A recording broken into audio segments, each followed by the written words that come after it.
इस खेल में 3 पिंजरे हैं, एक में राजकुमारी है और 2 में शेर, जो कि आपको खाना बनाना चाहते हैं। यहाँ 3 बटन होते हैं। यदि आप सही चुनते हैं तो आप राजकुमारी और बोनस प्राप्त कर सकते हैं। गलत चुने और आप शेर का खाना बनेंगे। फिर एक आदमी को लाया जाता है, उसके पैर जंजीर से बंधे हैं और अंदर की राजकुमारी उसकी मंगेतर है। उस आदमी ने राजकुमारी को खेल समझाया और कहा, जब हमारे पास पैसा होगा तो हम अपने कर्ज का भुगतान कर सकते हैं। मैं बस तुम्हें चाहती हूँ, मुझे पैसे की बिल्कुल भी परवाह नहीं है। आदमी खुश है। खेल आधिकारिक तौर पर शुरू हो गया है। राजकुमारी ने स्क्रीन को देखा, यहाँ नंबर 2 आया है। लड़की उसे अपना अंक बता सकती है। यह आदमी पर निर्भर है कि वे इसे शी मानता है या नहीं। मुस्कुराती हुई महिला नंबर 1 बताती है, मैं आपसे प्यार करता हूँ। आदमी बिना झिझक 1 नंबर का बटन दबाता है। शेर का द्वार खुल जाता है।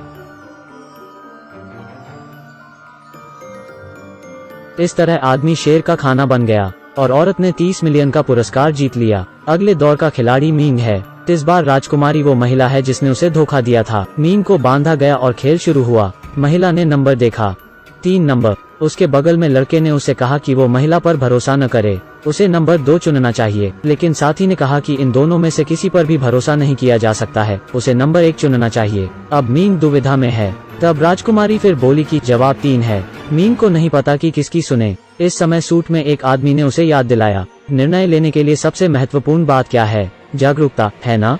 जब आप तैयार हों तो बस बटन दबा दें। मींग बिना किसी हिचकिचाहट के 3 नंबर दबा देता है। उसे उम्मीद नहीं थी कि यह सही विकल्प होगा। राजकुमारी का द्वार खुला और उत्साहित मींग जमीन पर गिर गया। भगवान का धन्यवाद। क्या मुझे महिला को भी धन्यवाद कहना चाहिए? राजकुमारी मींग को कहती है कि उसे यह जानने की जरूरत है कि वो उस महिला के साथ था। उसे उसकी कीमत पीटीए होनी चाहिए। यह दौड़ लड़का जीता गया था, लेकिन अगला गेम एक सच्चे योद्धा ही जीत सकता है। 1. हर किसी के पास एक अपना इमोजी है। 2. उसे समझना इन लोगों का काम है। 3. जो इसे समझ गया वह खेल जीत सकता है। यह एक जुआ है। इस खेल में अब आपको एक ऊंची इमारत पर चलना है। 10 लाख बोनस मिल सकता है। यदि आप गलती से गिर जाते हैं तो आपके टुकड़े टुकड़े हो जाएंगे। प्रतियोगिता में भाग लेने वाले लोग समाज में सबसे नीचे वर्ग में हैं। वे इस अवसर का उपयोग बेहतर जीवन के लिए करना चाहते हैं, परंतु जो वे नहीं जानते वो यह है कि इस खेल का कभी कोई विजेता नहीं रहा है। खेल से पहले वे मोटे कपड़े पहनते हैं। मींग अपने साथी के जूतों पर काली रेखा खींचता है। उन्होंने कहा कि रेखा को बस बीच में रखकर वो अंत तक जा सकते हैं। यह सुनने के बाद सभी लोग वैसे ही करते हैं। वे एक दूसरे को प्रोत्साहित करते हैं। जल्द ही कई लोग पटरी पर चलना शुरू करते हैं। पहले तो वे ठीक चल रहे थे। मींग ने अभी नीचे देखा और घबराहट से हिलने लगा। हाँ, उसे इसका पछतावा हो रहा है। मुझे अब पैसा नहीं चाहिए, मैं जीवन भर काम करना पसंद करूंगा। लेकिन इस समय अचानक गरज और बिजली चमकती है। लगता है जल्द ही बारिश होने वाली है। कुछ लोगों की हिम्मत टूट जाती है। सबको घबराहट होने लगती है। आदमी मदद के लिए अपने पीछे के व्यक्ति की ओर मुड़ता है, लेकिन इस स्थिति में वो कैसे मदद कर सकता है? दोस्त उसे कुछ प्रोत्साहित करते हैं। आगे बढ़ना जारी रखो। आदमी दोस्त की सुनता है और पीछे दौड़ने लगता है। उसे नहीं पता था कि रेल पर हाई वोल्टेज तार था।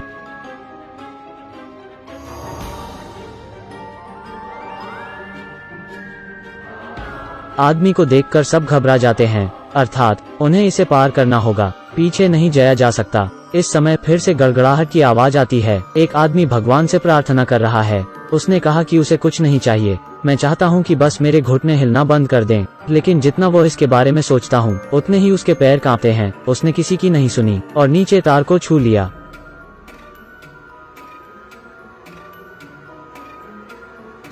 यह देख उसके बगल के लोग भी डर के मारे गिर पड़े। इस समय नंबर 5 की भावनाएं पूरी तरह से ध्वस्त हो गई हैं। वो पीछे मुड़ा और अपने साथ एक और आदमी को लेकर नीचे गिर गया। यह सब कुछ अमीर लोग देखकर खुश हो रहे होते हैं। उन्हें एक एक कर गिरते हुए देख वे उत्साहित हैं। वो इसका आनंद ले रहे हैं। मूसलाधार वर्षा हो रही थी। रेल की पटरी पर केवल 3 लोग बचे हैं।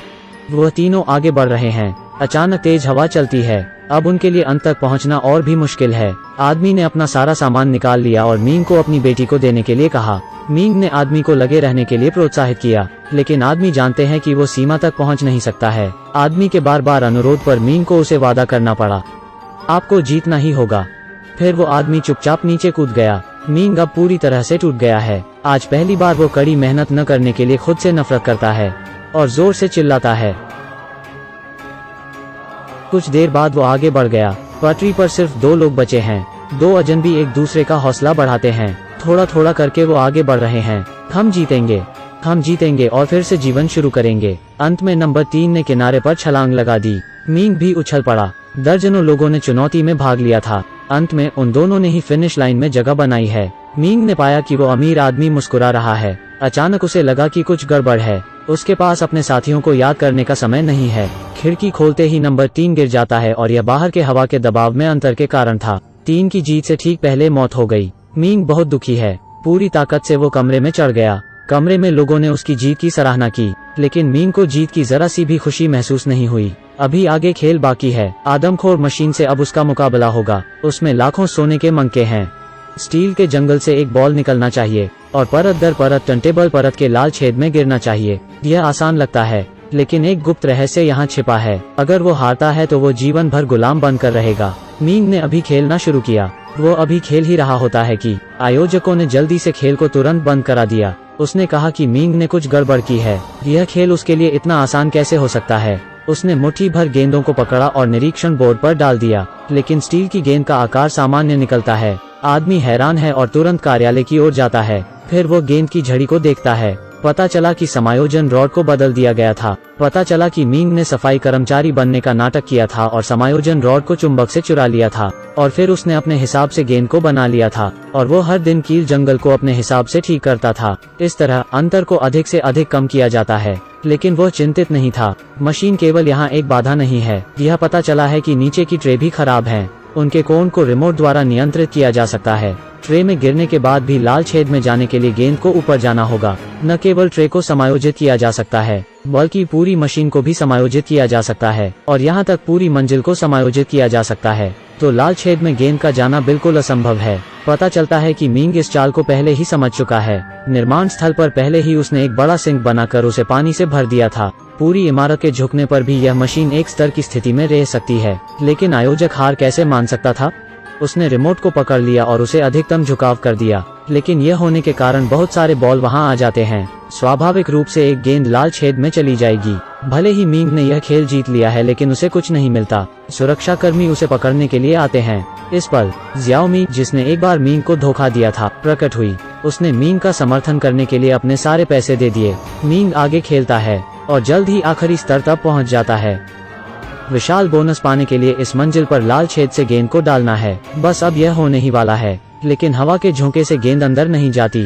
यह पता चला कि आदमी ने वहां हवा भी डाल रखी थी। यह सरासर धोखा है। इस कदम से आक्रोश फैल गया। भले ही कोई इस खेल को न खेले, लेकिन यह धोखा है। लेकिन मींग आजाद नहीं है। जल्द ही गेंदों ने टर्नटेबल को भर दिया। आयोजक हारने वाला है। अचानक खेल बंद कर जाता है। वो मींग को खेल रोकने के लिए एक राशि देने का वादा करता है, पर मींग नहीं मानता है। गेंदें भरती जा रही हैं। हवा की लहर अब गेंदों का भार सहन नहीं कर सकती। मींग की दहाड़ के साथ बहुत सारे कंचे लाल छेद में गिरते हैं। वे अंततः जीत जाता है। मींग को बहुत बड़ा बोनस मिलता है। अक्सर कहा जाता है कि जुआ एक धोखा है, और इस फिल्म में स्पष्ट रूप से इसे दिखाया गया है। कुछ लोग हमेशा रातों रात अमीर बनना चाहते हैं। अंत में यह सब बस एक माया जाल है।